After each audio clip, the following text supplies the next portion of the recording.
हर हर महादेव, जय भोलेनाथ। सावन मास की पावन छाया में आज हम पहुंचे हैं अध्याय 20 की ओर, जहां हर श्वास में शिव नाम की गूंज है और हर कथा में छिपा है भक्ति का अनमोल संदेश। आइए श्रवण करें एक और अध्याय जो हमारे जीवन को पुण्य से परिपूर्ण करता है। इस अध्याय में त्रयोदशी व चतुर्दशी तिथि को किए जाने वाले कार्यों का वर्णन है। इस अध्याय में भगवान शिव और माता पार्वती के संवाद के माध्यम से कामदेव के पूजन और पवित्र माला बनाने की विधि बताई गई है। भगवान शंकर जी ने कहा, हे सनत कुमार, अब मैं तुम्हें त्रयोदशी व्रत के संबंध में बतलाऊंगा। उस दिन भगवान कामदेव की 16 उपचारों से पूजा करनी चाहिए। अशोक, मालती, मदन, कोसुंभ, वकुल तथा अन्य मादक पुष्प तथा लाल चावल, पीले चंदन, सुगंधित शुभ द्रव्य, पौष्टिक द्रव्य और अन्य वीर्यवर्धक द्रव्यों का नैवेद्य समर्पण करके मुख रोचक पान देना चाहिए।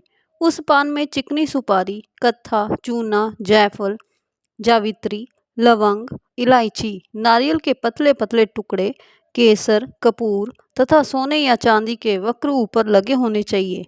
मगही पान श्वेत रंग के परिपक्व पुराने अच्छे रस युक्त होने चाहिए।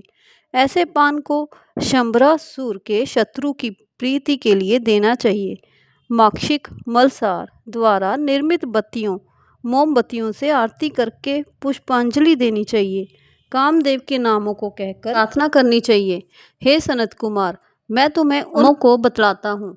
सर्वोपवान सौंदर्य प्रद्युम्न नामक भगवान श्री कृष्ण चंद्र जी महाराज के पुत्र मणिकेतन, कंदर्प, अनंग, मनमथ, कामात्म, संभूत, जश केतु तथा मनमनोभव, जिसके वक्षस्थल में रति के पीन, कठिन ऊपर को उभरे हुए स्तनों पर कस्तूरी द्वारा निर्मित पत्रावली के चिन्ह आलिंगन करने मात्र से ही सुशोभित होते हैं। पुष्प धनवन, संभ्रारे, कुसुमेश, रतिपते, मकर ध्वज, पंचशेवा, मदन, समर, सुंदर, देवों की कामना सिद्धि निमित्त शिव से भस्मीभूत उस कार्य को परोपकार की सीमा कहा जाता है।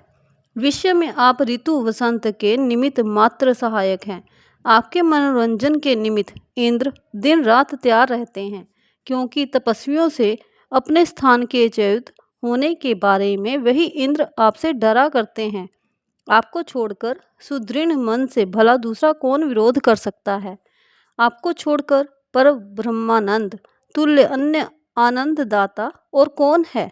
आपके तुल्य महामोहकारी अन्य कौन वीर्यशाली है? आप अनिरुद्ध, भगवान श्री कृष्ण चंद्र जी महाराज के पुत्र, सुर प्रभु, मलयाचल, संभूत चंदन तथा अगरू से सुगंधित हैं। संसार को विजय करने से दक्षिण दिशा की मल्य वायु आपकी सहायिका है। शरद ऋतु चंद्रमा के उत्तम मित्र, जगत सर्जन कारणनाथ हैं। आपका अस्त्र उत्तम, अमोघ, मर्म छेदियों के लिए करुणा तथा प्रतिकार रहित है, परंतु निस्सीम शोभ का कारण सब तुल्य पदार्थ दर्शन का साधक है। हे तात, संसार को विजय करने में प्रवृत्ति स्वरूप मुख्य अलंकार सहायक है। हे मानद, आपने सभी उत्तम देवों को हंसी का पात्र बनाया है। आपके ही निमित्त से ब्रह्मा अपनी पुत्री के लिए लंपट हुए। भगवान विष्णु वृंदा में आसक्त तथा शंकर स्त्री कलंक से अस्पृश्य हुए। इंद्र ने अपनी सत्ता में रहकर गौतम की पत्नी अहल्या के संग दुष्कर्म में निरत हो बहुत काल व्यतीत किया। चंद्रमा ने बलात्कार द्वारा बृहस्पति की पत्नी का अपहरण किया तथा बारंबार विश्वामित्र को किसने तपोभ्रष्ट किया। हे वत्स, इन लोगों को प्रधानतया कहा है, अधिक कहने में क्या लाभ है। हे काम मदन, इस संसार में विरले ही जितेंद्रिय ब्राह्मण मिलेंगे जिन्हें आपने वशीभूत ना किया हो। भगवान, आप इस पूजा से प्रसन्न हो।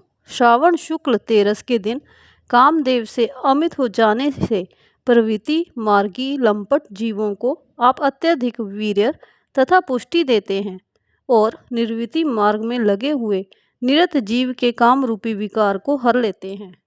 कामी के लिए रमणीय, ऊपर उन्नत स्तनों वाली तथा कमल नेत्र वाली शरद ऋतु जन्य पूर्ण चंद्रमा समान रश्मि मुख वाली तथा गंभीर नाभि वाली, केले के थम की तुल्य जांघों वाली, गुप्त गुल्फ वाली, चाल में गज की तरह मंदगामिनी, पीपल के पत्ते के तुल्य कामागार योनि वाली, अधिक शोभायमान, बड़ी श्रोणी वाली, शंख तुल्य गले वाली, बड़े जंघनों से सुशोभित, बिंब फल तुल्य होठों वाली, सिंह तुल्य कटी वाली, नाना अलंकारों से विभूषित और मन में रम जाने वाली नव युवतियों से श्रावण शुक्ल पक्ष त्रयोदशी के दिन अर्चित हो, चिरायु, गुण संपन्न, सुखदायी, श्रेष्ठ बहुत संतान देते हैं।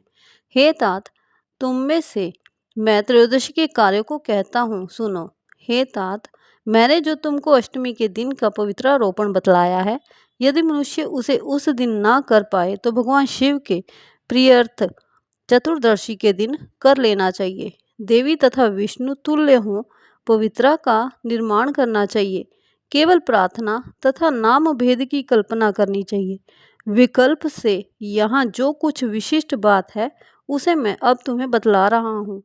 11, 38 या 50 तार का बराबर की ग्रंथियों वाला तथा तुल्य मध्य वाला भाग पवित्रा बनाना चाहिए। पवित्रा 12 अंगुल 8 अंगुल परिमाण के होने चाहिए।